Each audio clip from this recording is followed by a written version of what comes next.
How to look up a Thrifty reservation with confirmation number and last name. Hi everyone, I'm here to assist you today. Without any delay, let's jump right in.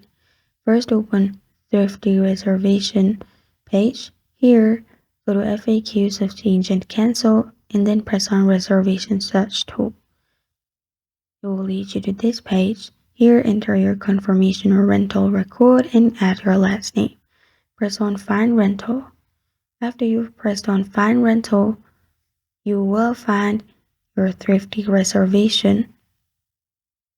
There, you can click the button to view, look up the reservations, review pickup and return location details, review pickup and return date times.